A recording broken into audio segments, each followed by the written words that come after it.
성경을 보면 사도 바울은 그 어느 누구보다도 이 기도의 중요성, 이 기도의 필요성을 잘 알고 계셨던 분입니다. 그리고 특히 목회 현장과 이 선교 현장에서 그 기도의 능력을 경험하셨던 신학자이자 선교사이자 사도이셨습니다. 그래서 사도 바울은 성도들에게, 아니 오늘 저와 여러분에게도 이렇게 권면합니다. 쉬지 말고 기도하라. 기도의 감사함으로 깨어있어라. 근데 성경을 보면은 사도 바울께서는 이 말로만 성도들에게 기도하라, 기도하라라고 권면하셨던 것이 아닙니다. 사도 바울 본인 자신도 늘 항상 기도에 전념으로 깨어 있었음을 알 수가 있습니다. 오늘 저희들이 은혜 받고 있는 에베소서 말씀에도 사도 바울이 에베소서의 교회, 에베소 성도들을 위해서 2번이나 중보 기도하였음이 그 에베소서 6장에 걸친 에베소에 보낸 편지에 기록되어져 있습니다. 그 바로 첫 번째 중보한 기도가 오늘 본문 말씀입니다. 오늘 본문 말씀 중에 16절을 보면은 이렇게 사도 바울이 고백합니다. 내가 기도할 때 기억하며 너희로 말미암아 감사하기를 그치지 아니하고. 사도 바울은 에베소 성도들의 믿음과 사랑을 듣고서 늘 항상 감사했습니다. 그리고 그들을 위해 기도하기를 그치지 않았다라고 기록하고 있습니다. 사도 바울은 에베소 교회를 향해 편지를 쓰면서 성부, 성자, 성령의 하나님, 삼위의 하나님께서 어떻게 저와 여러분 성도의 구원을 이루셨는가를 알려주셨습니다. 이제 그 구원을 받은 성도들을 향해 사도 바울은 중보합니다. 바로 저와 여러분을 위해서 중보하고 있는 이 내용이 오늘 말씀 속에 기록되어져 있는 겁니다. 사도 바울께서 에베소 교회 성도들을 위해 첫 번째로 중보한 그 기도의 내용의 핵심은 오늘 본문 말씀 17절과 19절에 기록되어져 있습니다.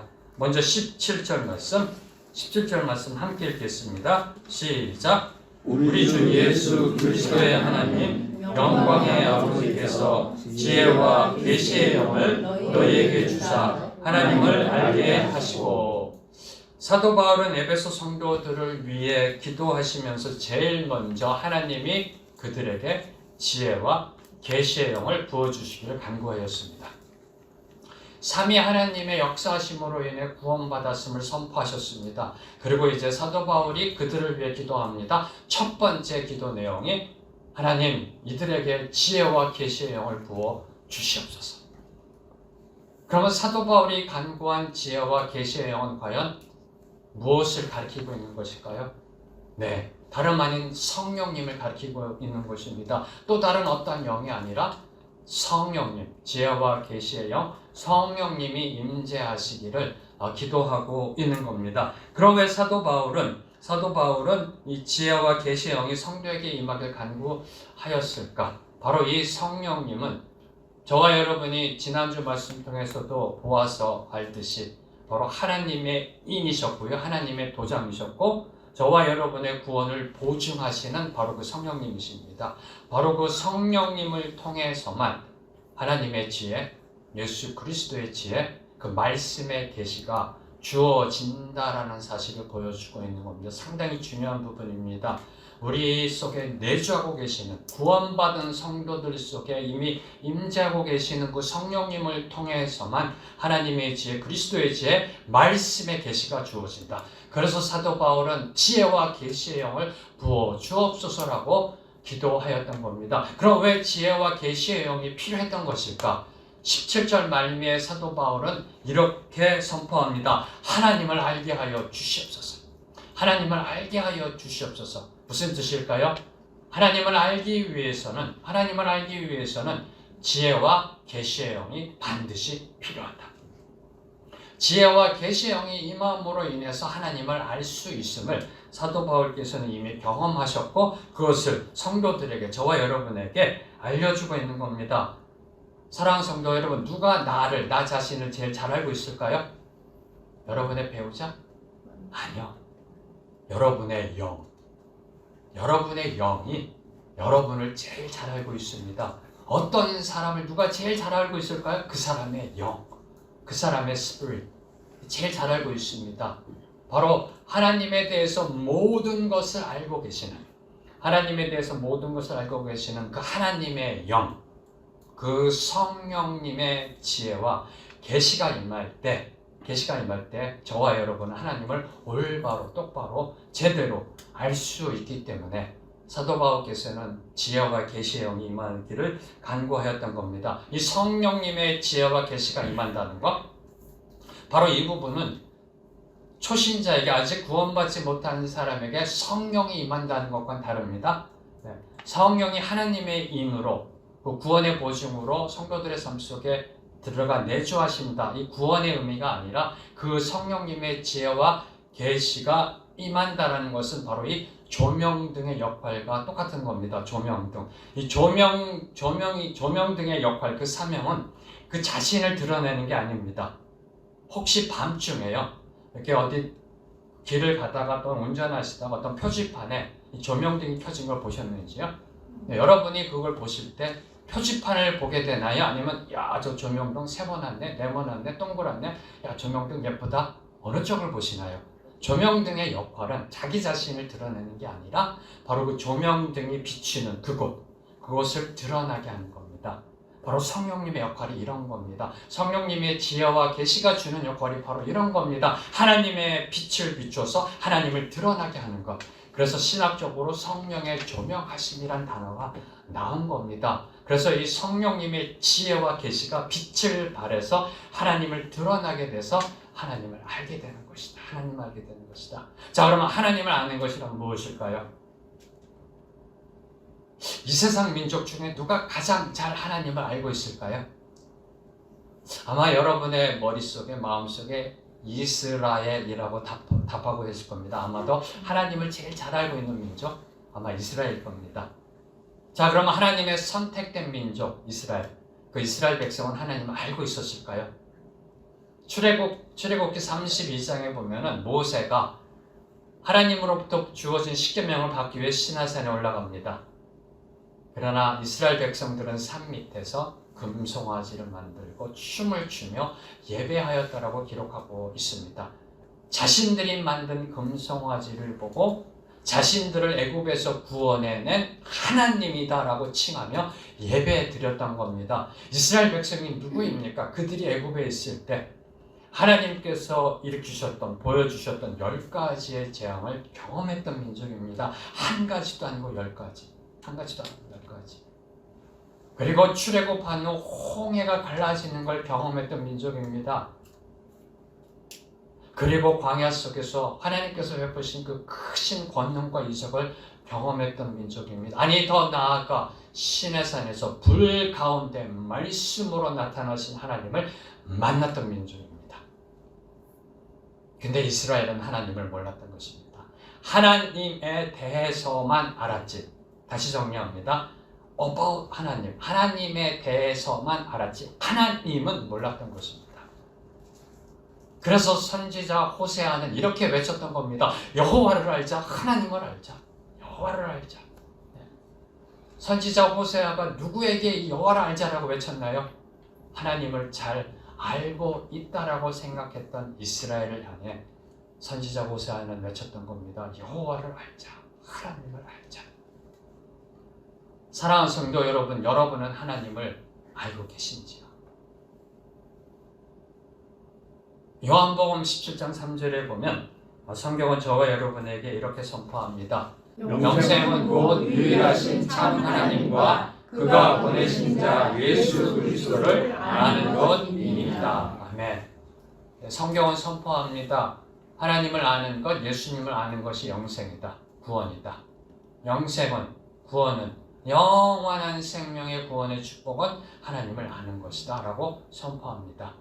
그래서 사도 바울은 에베소 성도들에게 제일 먼저 지혜와 계시의 영이 임해서 하나님을 알게 해달라고 간구했던 겁니다. 바로 에베소 성도들에게 영생의 축복을 누리게 하기 위해서, 영생의 축복을 누리기 위해서는, 구원의 은혜를 받기 위해서는 이 성경 말씀 속에 계시되어 있는 이 문자, 글자 속에 계시되어 있는 하나님과 예수님을 올바로 알아야 합니다. 알아야 합니다. 이 말씀에 먼저 기초해서 나아가야 합니다. 바로 이것을 성경적 지식, 정보적 지식이라고 합니다. 그리고 이 말씀 속에 계시되어 있는 하나님, 예수님을 이제 저와 여러분의 삶 속에서 만나야 합니다. 그리고 그분의 손 붙잡고 동행해야 합니다. 바로 이것이 하나님을 아는 겁니다. 성경적 지식과 삶의 지식으로 나아가는 것, 바로 이것이 하나님을 아는 겁니다. 오늘도 하나님은 살아 역사하십니다. 오늘도 예수님은 부활 승천하시어 우리와 함께하고 계십니다. 바로 이 오늘도 살아 역사하시는 주님과 매일매일 친밀하게 인격적 교제를 나누며 살아가는 것, 이것이 바로 하나님을 아는 것이고, 이것이 바로 신앙의 본질이고, 바로 이것이 영생의 축복입니다. 바로 이것을 에베소 성도들이 깨닫게 되기를 간구하였던 것입니다. 사랑하는 성도 여러분, 하나님과 24시간 동행하셨던 프랭크 루박 선교사님, 그 선교사님이 쓰셨던 편지라는 책에 보면 이런 고백이 나옵니다. 잠들 때 그분의 품 안에서 잠들고 깨어날 때 그분의 임재 안에서 깨어나면 얼마나 좋을까. 잘 못 들으셨나요? 아멘이 없으셔서 제가 다시 한번 말씀드리겠습니다. 잠들 때 그분의 품 안에서 잠들고 깨어날 때 그분의 임재 안에서 깨어나면 얼마나 좋을까. 이 고백이 바로 하나님을 아는 사람의 고백입니다. 사랑하는 성도 여러분, 사도 바울의 간구처럼, 아니 프랭크 루박 선교사님의 고백처럼 하나님을 아는 신앙, 그 축복이 저와 여러분에게 온전히 임하게 되기를 주님의 이름으로 선포합니다. 자, 이제 18절과 19절에서 이제 사도 바울이 에베소 성도들을 향한 그 중보 기도의 구체적인 내용, 이제 구체적인 내용 세 가지가 기록되어져 있습니다. 18절에서 19절 말씀, 저와 여러분이 한 목소리로 함께 읽겠습니다. 시작. 너희 마음의 눈을 밝히사 그의 부르심의 소망이 무엇이며 성도 안에서 그 기업의 영광의 풍성함이 무엇이며 그의 힘의 능력으로 역사하심을 따라 우리에게 베푸신 능력의 지극히 크심이 어떠한 것을 너희로 알게 하시기를 구하노라. 사도 바울 서신을 이렇게 보다 보면요, 제가 사도 바울 전공 신학자인데요, 한국어 성경이 제일 어렵습니다. 사도 바울 서신서 읽을 때. 그 다음에 영어가 어렵고요, 사실 원어가 쉽습니다. 한국어를 읽다 보면은 너무 어려워요. 다시 읽게 되고 다시 읽게 되고, 아마 18절과 19절 읽고 나서도 머리에 잘 남지 않으실 겁니다. 이제 에베소 성도들을 향해 이제 하나님을 알게 하옵소서, 하나님과 24시간 동행하는 삶을 살게 하옵소서라고 기도한 다음에 구체적인 세 가지가 사도 바울이 기도합니다. 첫 번째, 하나님의 부르심의 소망이 무엇인지 알게 하옵소서. 두 번째, 그 기업의 영광의 풍성함을 알게 하여 주시옵소서. 세 번째, 하나님께서 성도에게 베푸시는 능력의 지극히 크심이 어떠한 것인지를 알게 하여 주시옵소서라고 사도 바울은 기도하고 있는 겁니다. 찾으셨는지요? 이 세 가지를 사도 바울이 지금 기도하고 있는 겁니다. 그런데 이러한 세 가지 기도 제목에 대한 영적 깨달음은 하나님이 성도들의 마음의 눈을 밝히실 때 가능한 것임을 이야기합니다. 그래서 18절은 이렇게 시작하고 있는 겁니다. 너희 마음의 눈을 밝히사. 지혜와 계시의 영을 부어주셔서 하나님을 알게 하시고 너희 마음의 눈을 밝히사. 이 세 가지를 알게 하여 주시옵소서라고 사도 바울은 기도하고 있는 겁니다. 즉 성령의 조명하심으로 저와 여러분의 영안이 열려 바로 이 세 가지를 알게 해달라고. 다시 말씀드리면 우리의 영안이 열릴 때 바로 이 기도의 간구가 이루어지는 것임을 사도 바울은 강조하고 있는 겁니다. 자, 먼저 첫 번째로 사도 바울은 에베소 성도들의 마음의 눈이 밝아져서 하나님의 부르심의 소망이 무엇인지 알게 되기를 간구하고 있습니다. 18절의 시작 앞부분을 보면 그의 부르심의 소망이 무엇이며. 자, 그럼 하나님의 부르심이란 무엇일까요? 그 부르심의 소망, 부르심, calling. 어디에서 어디로의 부르심인가요? 어디에서 어디로의 부르심. 부르셨다라는 거는 어디에서 어디로라는 단어가 있습니다. 이 부르심의 소망, 그럼 부르심이란 과연 어디에서 어디인가? 인류 역사 속에 그 수많은 철학자, 사상가, 종교가들이 고뇌하며 던졌던 질문 중에 하나가 바로 이 질문입니다. 인간은 어디서 와서 어디로 가는가? 인간은 어디서 와서 어디로 가는가? 그래서 이런 결론들을 많이 결론을 그 철학자들이 내리면서 자기 이론을 펴니다. 그 내린 결론을 보면 대부분의 이런 결론입니다. 인간은 흙에서 와서 흙으로 돌아간다. 그걸 또 멋있게 표현할 뿐입니다. 이걸 이제 세상적인 표현으로 DOG 동철학이라고 합니다. 이해되셨나요? 멋있어 보이잖아요. 생명에서 죽음으로 나아간다. 이거 별로 멋이 없나요? 그러면 빈손에서 빈손으로 나아간다. 이런 철학적 고뇌. 이것이 인류 역사 속에서 계속해서 던졌던 질문입니다. 인간은 어디에 와서 어디로 가는가? 바로 이런 철학적 사색과 고뇌를 잘 반영했던 노래 중에 하나가 한동안 우리 사회에서 유행했던, 딱 한 번씩 나오셔야 될 텐데, 최희준 선생님의 하숙생. 인생은 나그네 길. 기억나시는지요? 네. 모든 아마 우리 국민들, 우리나라 사람들은 다 알고 있는 그런 노래일 겁니다. 온 국민의 심금을 울렸던 길. 다시 이 말씀 준비하면서 그 가사를 한번 다 읽어드릴까 하다가 하나님이 별로 안 좋아하실 것 같아서 그냥 인생은 나그네 길. 인생은 나그네 길. 그죠? 저도 어렸을 때 이 노래를 들으면서 그 어린 마음 속에서도 야, 이거 맞는 것 같다는 생각이 들 정도로 맞습니다. 성경도 저와 여러분의 인생을 나그네 삶에 비유합니다. 성경도. 성경과 세상이 주장하고 있는 그 인생은 나그네 삶이다. 무엇을 의미할까요? 저와 여러분이 살고 있는 이곳이 본진이 아니라는 겁니다. 이곳은 나그네 삶을 사는 곳이라는 겁니다. 자, 그러면 저와 여러분의 본질적 인생이 나아가야 할 곳은 어디인가요? 바로 저 천국, 저 번향. 바로 그것을 향해 나아가는 것이 저와 여러분의 인생이다라고 성경은 이야기하고 있습니다. 비록 저와 여러분은 지금 이곳 세상에서 살고 있습니다. 그러나 우리가 바라보아야 할 곳은 바로 이곳이 아닌 저곳입니다. 바로 이곳이 아닌 저곳. 그래서 그냥 부르심이 아니라 소망의 부르심입니다. 왜요? 저곳을 향해 소망을 품으라라고 하나님께서 말씀하신 겁니다. 우리 성도는 저 하늘 본향을 소망하며 하루하루의 삶을 살아가야 합니다. 어디를 향해? 저곳을 향해. 이미 다 알고 계신 내용이시죠? 목사님 그거 다 알고 있는 건데요. 그렇죠? 교회 나오신 분들, 하나님을 믿는 분들, 예수 그리스도를 주로 고백하신 분들 다 아는 내용입니다.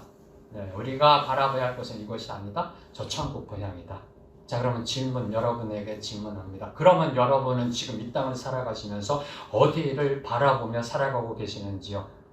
저와 여러분이 가야 할 곳, 본향은 저 천국인 걸 알고 계신 여러분은 지금 이 땅을 살아가시면서 어디를 바라보며 소망하며 살아가고 계시는지요? 세상 사람들은 여기에서 보다 나은 여기를 찾아갑니다. Here to better here. 혹시 여러분 그런 삶을 살고 있지는 않으신지요? 여기에서, 이곳에서 보다 나은 이곳, 보다 나은 여기를 바라보는 것이 세상 사람들입니다. 세상 사람들은 이곳에서 소망을 찾으려고 합니다. 혹시 정답이 어딘지 알고 있는 저와 여러분도 혹시 이런 삶의 모습을 살아가고 있지는 않으신지요? 저와 여러분은 이곳이 아닌 저기를 바라봐야 합니다.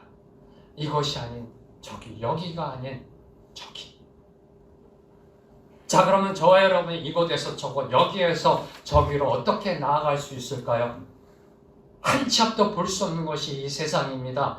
눈앞에 보이지 않는 작은 미생물, 바이러스로 인해 인류의 내일을 지금 알 수 없는 시대를 저희들이 살고 있습니다. 내일 어떤 일이 일어날지도 모르는 그러한 혼탁한 세상, 어지러운 세상, 방향성을 잃은 시대를 저와 여러분이 살고 있습니다. 그러면 이곳에서 저곳으로 나아갈 때 길을 잃지 않고 똑바로 나아가 그곳에 도착하기 위해서는 어떻게 살아가야 할까요? 무엇을 보고 나아가야 할까요?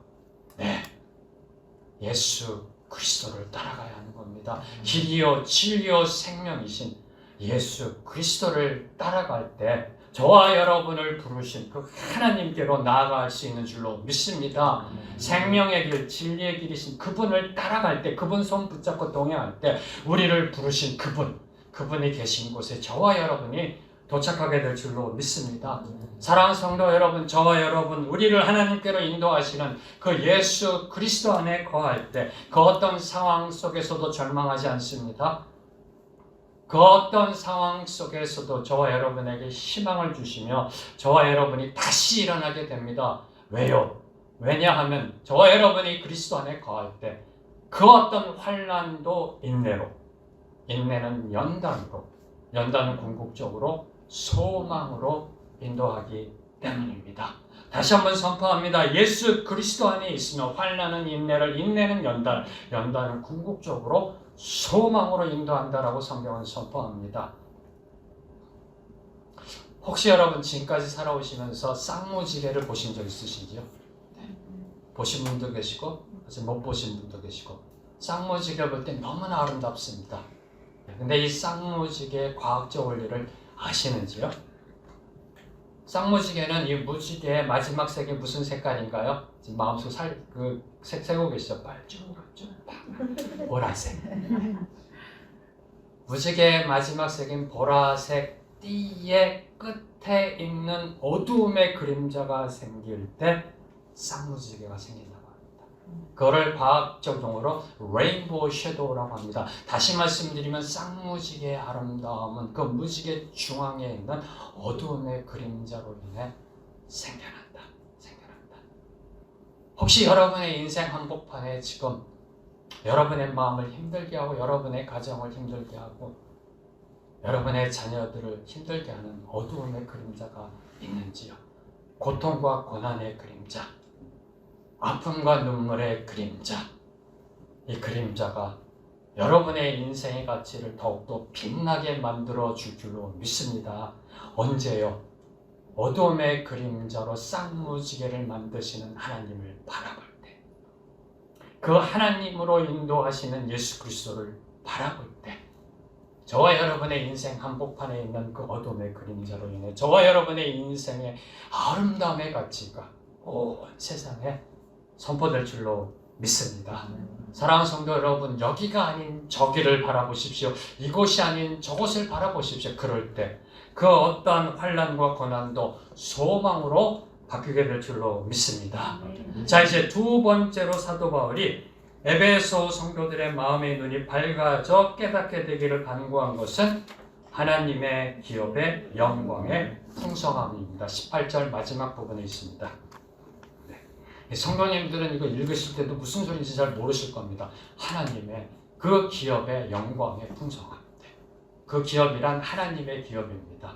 하나님의 기업의 영광의 풍성함이 무엇인지 깨닫게 해달라고 사도 바울은 기도합니다. 여기서 하나님의 기업이라는 것은 성경적으로 두 가지의 의미를 연구하고 있습니다. 하나님의 기업, 첫 번째로 하나님이 소유하신 기업. 하나님이 소유하신 기업이라는 의미입니다. 구약에서는 하나님의 선택된 민족 이스라엘을 가리킵니다. 그리고 신약에서는 주님이 세우시는 교회, 바로 이것이 하나님의 소유하신 기업, 즉 바로 저와 여러분, 하나님의 기업. 두 번째로 하나님의 기업이라는 의미는 하나님이 베풀어 주시는 기업. 저와 여러분이 요새 생명의 말씀으로 큐티하고 있는 이스라엘 백성들에게 하나님이 가나안 땅을 기업으로 주셨다라고 선포하고 있습니다. 바로 그 기업, 하나님이 저와 여러분에게 베푸시는 기업, 이 두 가지 의미가 있습니다. 이해되셨는지요? 첫 번째는 하나님의 소유하신 기업, 이스라엘, 신약에서는 교회, 바로 저와 여러분. 두 번째는 하나님이 주시는 기업, 구약에서는 이스라엘 백성들에게 주신 그 가나안 땅과 같은 것. 바로 이 두 가지 의미, 어느 것이 문맥상 더 맞는 해석일까요? 문맥상 어느 것을 저희들이 적용해도 다 문제가 없습니다. 그러나 저는 이 두 개 다 이 하나님의 기업이라는 의미 속에 들어가 있다라고 봅니다. 왜냐하면 하나님의 기업된 성도만이, 잘 쫓아오십시오, 하나님의 소유된 기업, 그 기업된 성도만이 하나님이 허락하신, 베푸시는 풍성한 그 기업을 얻을 수 있기 때문에. 이해되셨나요? 하나님의 기업인 저와 여러분만이 하나님이 주시는 그 기업의 풍성함의 은혜를 받을 수가 있는 겁니다. 따라서 우리 성도는 하나님의 소유, 기업된 백성으로, 그리고 하나님이 주시는 그 기업의 상속자로 날마다 기쁨과 찬양이 넘쳐나는 충만한 삶을 살아야 됨을 사도 바울이 설명하고 있는 겁니다. 이해가 되시는지요? 아직도 하나님의 기업의 풍성함이 잘 이해가 안 되시는지요? 만약에 여러분이 이 세상 최고의 갑부의 상속자라면, 잘 쫓아오십시오. 이 세상 최고의 갑부의 상속자라면 이 길을 갔다가 몇만 원을 잊어버렸습니다. 그럼 어떻게 하시겠습니까? 만원권 몇만 원이 사라진 거, 없어진 걸 깨닫게 됐습니다. 여러분이 이 세상 최고의 갑부의 상속자라면 길을 가다가 이제 몇만 원이 없고 만원권 몇 장이 없어진 걸 알게 됐습니다. 어떻게 하시겠습니까? 가던 길을 멈추고 뒤돌아서서 다시 돌아가서 길거리를 찾으시겠습니까? 상점에 들어가서 내가 샀는데 혹시 돈을 제가 더 드렸냐 하면서 하나하나 다 체크해 보시겠습니까? 어디서 어떻게 흘렸는지 모릅니다.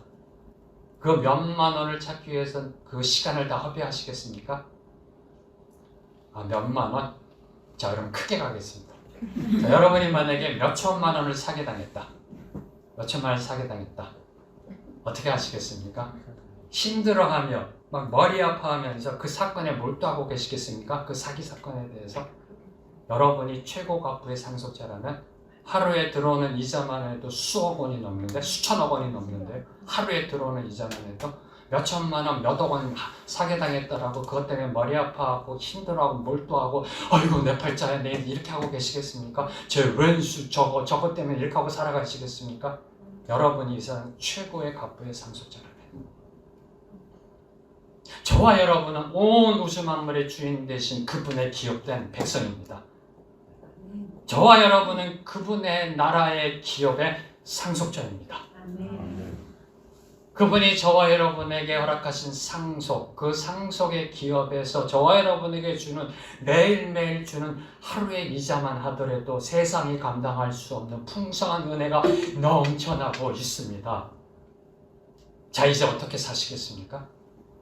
어떻게 남아있는 인생 살아가시겠습니까? 그 어떤 상황과 환경에도 흔들리지 않습니다. 그 세상의 유혹과 풍파에도 흔들리지 않습니다. 바로 그러한 삶, 세상의 유혹과 풍파와 상황과 환경에 따라 흔들리는 삶이 아니라 오직 하나님을 바라보며 하나님을 찬양하며 그분께 영광 올려드리는 삶, 세상 것으로 인해 힘들어하지 않고요. 그 몇만 원 찾겠다고 다시 오던 길을 돌아가서 시간을 낭비하지 않고요. 오직 주님을 찬양하며 주님께 영광 올려드리는, 바로 이것이 하나님의 기업의 풍성함을 증거하는 삶입니다. 바로 이것을 지금 사도 바울이 이야기하고 있는 겁니다. 이런 여유가 있는 삶, 이런 넉넉한 삶 살고 싶지 않으신지요? 그 돈 몇만 원 때문에, 그 몇 천만 원 때문에 아둥바둥 덜덜 떨면서 사는 게 아니라 그까짓과 이 여유가 있는 삶이죠. 이 넉넉한 삶, 바로 이러한 풍성함의 은혜가 넘쳐나는 저와 여러분의 삶이 되기를 다시 한번 주님의 이름으로 선포합니다. 자, 이제 세 번째로 에베소 성도들이 깨닫게 되기를 간구한 것은 19절에 나와 있습니다. 하나님이 성도에게, 바로 저와 여러분에게 베푸시는 능력의 크심이 무엇인가를 알게 되기를 기도합니다. 자, 그러면 하나님이 베푸시는 능력의 크심이 무엇인가요? 성경을 보면은 수많은 하나님의 크신 능력의 그 기록이 있습니다. 그럼 성경에 있는 기록의 수많은 크신 능력 중에 과연 뭘 지금 사도 바울이 이야기하고 있는 걸까요? 여러분이 20절에서 23절을 보면 특히 예수 그리스도와 관련하여 사도 바울은 세 가지의 하나님의 크신 능력으로 인해 베풀어진 은혜에 대해서 기록하고 있습니다. 자, 첫 번째로 하나님의 크신 권능으로 역사한 것은 예수 그리스도의 부활과 승천이다. 20절 말씀 함께 읽겠습니다. 시작. 그의 능력이 그리스도 안에서 역사하사 죽은 자들 가운데서 다시 살리시고 하늘에서 자기의 오른편에 앉히사. 예수 그리스도가 죽은 자 가운데서 다시 일어나 하늘 보좌 우편에 앉게 된 것이 바로 하나님의 크신 능력으로 인해 주어진 결과라는 그 사실을 에베소 성도들이 깨닫게 되기를 간구하였던 겁니다. 사랑하는 성도 여러분, 하나님이 우리를 향해 표현하신 가장 큰 사랑은 무엇인가요? 네, 맞습니다. 십자가 사랑. 독생자 예수 그리스도의 대속적인 사랑입니다. 자, 그러면 하나님이 저와 여러분을 향해 표현하신 가장 큰 능력은 무엇인가요? 네, 감사합니다. 이렇게 힘들어 하셔야 됩니다. 가장 큰 능력은 바로 예수 그리스도의 부활입니다. 하나님이 저와 여러분에게 표현하신 가장 큰 사랑은 십자가 사랑, 예수 그리스도의 대속적 사랑입니다. 신이신 그분이 죽으셔서 저와 여러분을 구원하신 그 사랑이 가장 큰 사랑이고요. 하나님이 저와 여러분에게 표현하신 가장 큰 능력은 그리스도의 부활입니다. 죽음에서 다시 살아난 그 능력. 근데 예수 그리스도의 부활은 그 자체로 끝나는 것이 아니라 저와 여러분의 부활로 이어집니다. 이것을 성경이 선포하고 있습니다. 바로 이 크신 능력을 깨닫게 되기를 사도 바울은 기도했던 겁니다. 로마서 8장 11절 말씀. 로마서 8장 11절 말씀. 함께 읽겠습니다. 시작. 예수를 죽은 자 가운데서 살리신 이의 영이 너희 안에 거하시면 그리스도 예수를 죽은 자 가운데서 살리신 이가 너희 안에 거하시는 그의 영으로 말미암아 너희 죽을 몸도 살리시리라. 믿으시는지요? 아멘. 하나님은 예수님과 함께 우리도 죽음에서 살리셨습니다. 믿으시는지요? 죽은 예수 그리스도를 살리신 하나님이 예수 그리스도를 믿는 우리들도 부활시키실 것입니다. 믿으시는지요? 예수님은 부활하셔서 승천하셨습니다. 그리고 하나님 보좌 우편에 앉아 계십니다. 그러면 저와 여러분, 예수 그리스도를 믿는 저와 여러분은 지금 어디에 있는지요? 상당히 중요한 질문입니다. 네, 이 부분을 이제 다음 주 사도 바울께서 말씀하신 것 갖고 은혜 받고자 하는데요. 참고로 미리 예습하실 분은 에베소서 2장 5절과 6절을 읽어봐 주시면 됩니다. 하나님이 예수님을 하늘 보좌 우편에 앉히셨다는 것은, 잘 들으십시오. 하나님이 예수 그리스도를, 부활하신 예수 그리스도를 하나님의 보좌 우편에 앉히셨다는 것은 장차 예수님을 믿는, 그 예수님을 믿는 우리들에게도 주어지는 은혜다. 은혜다. 여기까지만 제가 말씀드리고요. 다음 주 건 미리 할 수가 없어요. 에베소서 2장 5절과 6절에 보면 놀라운 은혜가 선포됩니다. 저희들이 감히 받을 수 없는 은혜.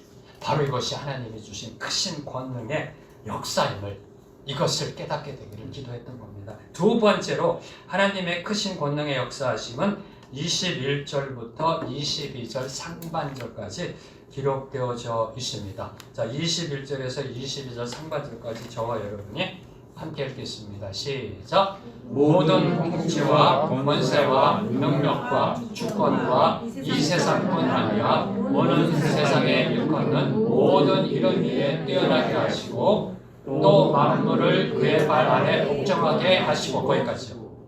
네. 하나님은 예수님을 모든 권력, 권세, 권능, 주권, 그리고 이 세대와 오는 세대보다 이 세대와 오는 세대의 모든 이름보다 뛰어나게 하셨습니다. 그리고 모든 만물을 예수님의 발 아래 복종시키셨습니다.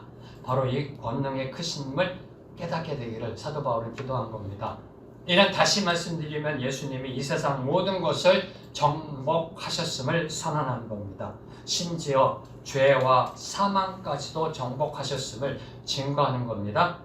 그리고 마침내 예수님이 완전한 승리를 이루셨음을 선포하는 겁니다. 다시 말해 예수님이 시간과 공간을 초월하여 온 우주 만물을 다스리시는 주권자이시고 통치자이심을 선포하는 그 진리의 선언인 것입니다. 바로 이것을 사도 바울이 에베소 성도들에게 이야기하고 있는 바로 그 내용입니다. 바로 이 진리를 저와 여러분이 깨닫게 되기를 사도 바울은 기도하였던 겁니다. 지금 이 진리를 여러분은 깨닫고 계시는지요? 아멘. 21절과 22절 상반절에 기록되어 있는 이 놀라운 신비, 놀라운 예수 그리스도의 절대적 주권, 통치자, 이 진리를 깨닫고 계시는지요? 아멘. 자, 그럼 왜 여러분 그렇게 사세요? 이걸 깨닫고 믿으신다면서요? 무엇 때문에 불안하고 염려하고 근심하고 두려워하세요? 저희들이 구주로 믿는, 저희들이 목숨 걸고 믿는 그분이 온 우주 만물에 지금 아니라 과거, 현재, 미래, 이 지세대와 오는 세대 모든 것을 다스리시는 분. 무엇이 두려우세요? 무엇이 염려가 이렇게 되세요? 우리가 믿고 주로 고백하는 예수 그리스도는 바로 온 우주 만물의 주권자이십니다. 네. 통치자이십니다. 네. 옆에 계신 분 이렇게 쳐다보지 마시고요. 네. 앞을 보면서 함께 이렇게 고백합니다. 나의 주 예수님은 온 우주 만물의 통치자, 주권자이십니다.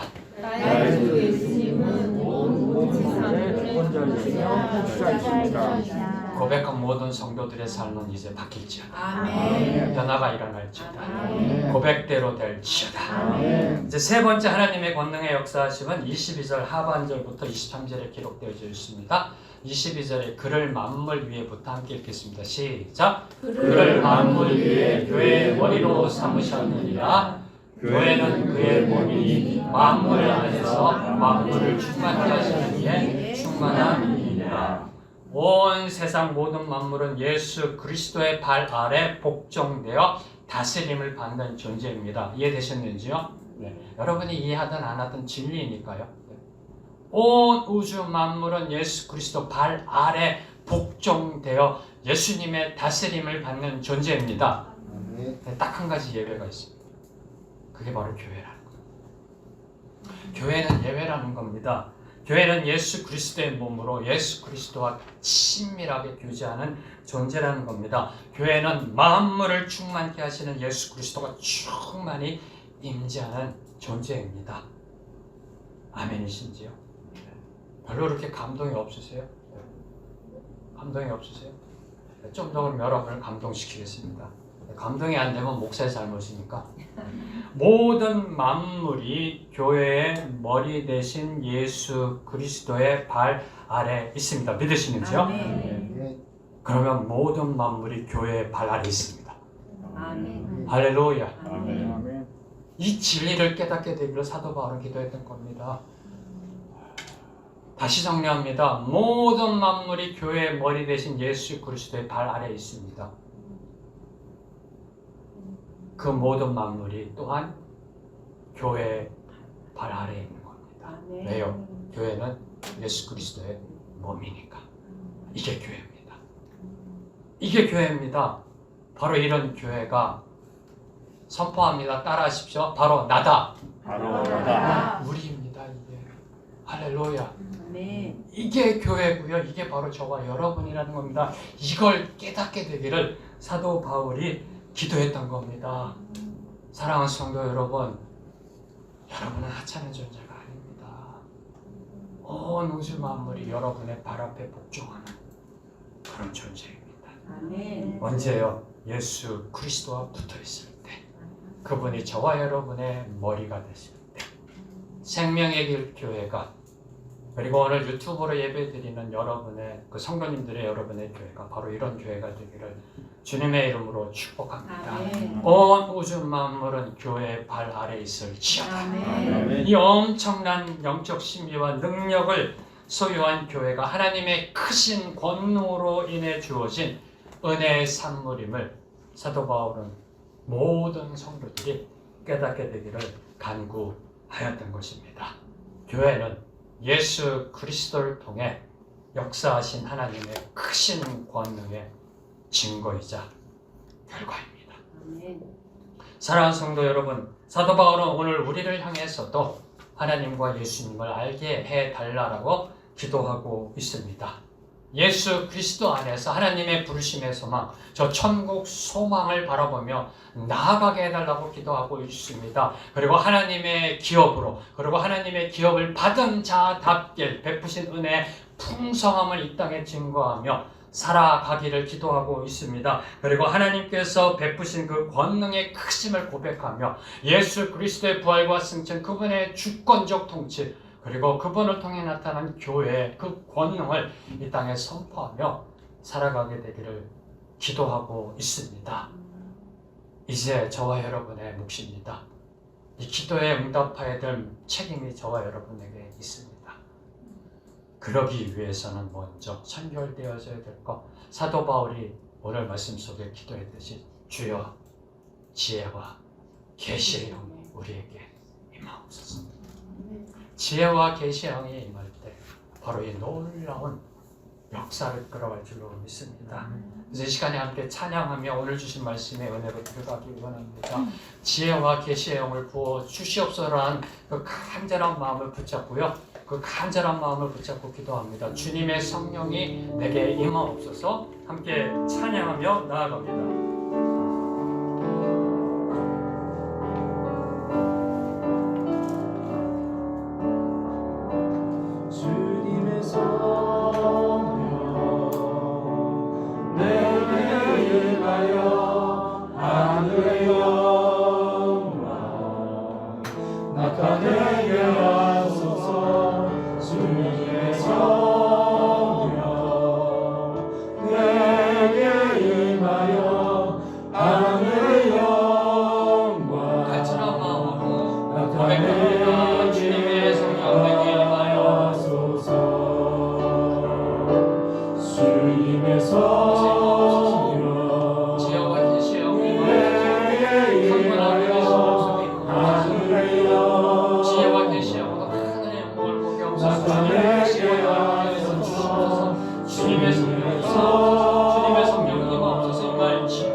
간절한 심령으로 한 번 더 고백합니다. 주님의 성령, 주님의 성령 내게 임하여 하늘의 영광 나타내게 하소서. 주님의 성령 내게 임하여 하늘의 영광 나타내게. 한 번 더 고백합니다. 주님의 성령, 주님의 성령 다시 한 번 더 주님의 성령님을 지우다. 오늘 예배하는 모든 성도님을 주님의 성령님을 지우다. 하늘의 영광을 보게 될지다. 하늘의 영광을 지우다. 주님의 성령 내게 임하여 하늘의 영광 나타내게 예수는 주, 예수는 주. 예수는 주 예수는 주 온전한 마음으로 그 보좌 영광을 돌리세. 예수 예수 예수는 주 한 번 더 고백합니다. 예수는 주. 예수는 주 예수는 주 온전한 마음으로 그 보좌 영광을 돌리세. 예수 예수 예수는 주 모든 이름 위에 태어나 모든 이름 위에 뛰어난 이름 예수는 주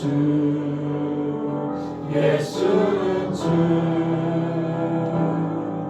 모든 무릎 꿇고 경배를 드리세.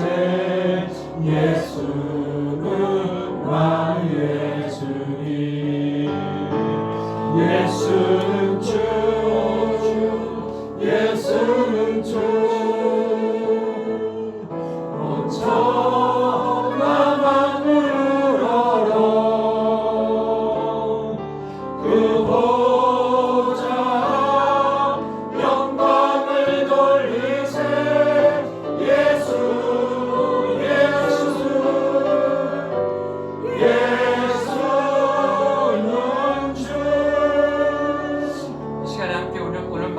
간곡하게 기도합니다. 하나님 지혜와 계시의 영을 부어 주시옵소서. 성령님을 통해 하나님의 지혜와 말씀의 계시가 임하게 하여 주시옵소서. 우리의 마음의 눈이 밝혀져 영안이 열려 부르심의 소망이 어디인지 분명히 보며 나아가게 하옵소서. 머리로만 이해하는 것이 아니라 저 천국 본향을 향해 우리의 발걸음이 나아가게 하여 주시옵소서. 이곳에서 소망을 찾는 것이 아니라 저곳의 하늘 본향의 소망을 바라보며 나아가게 하여 주시옵소서. 하나님의 기업으로 하나님이 주신 기업의 상속자답게 놀라운 풍성함을 보여주며 살아가게 하여 주시옵소서. 받은 은혜 풍성함을 나타내며 살아가게 하여 주시옵소서. 예수 그리스도를 통해 보여주신 그 하나님의 크신 권능을 증거하는 삶 살아가게 하여 주시옵소서. 부활의 능력이 임하게 하여 주시옵시고 그리스도의 주권적 통치가 우리의 삶을 통해 나타나게 하여 주시옵시고 주님의 권능으로 세워주신 그 교회답게 이 땅을 살아가는 저희 모두 되게 하여 주시옵소서. 함께한 목소리로 기도하겠습니다.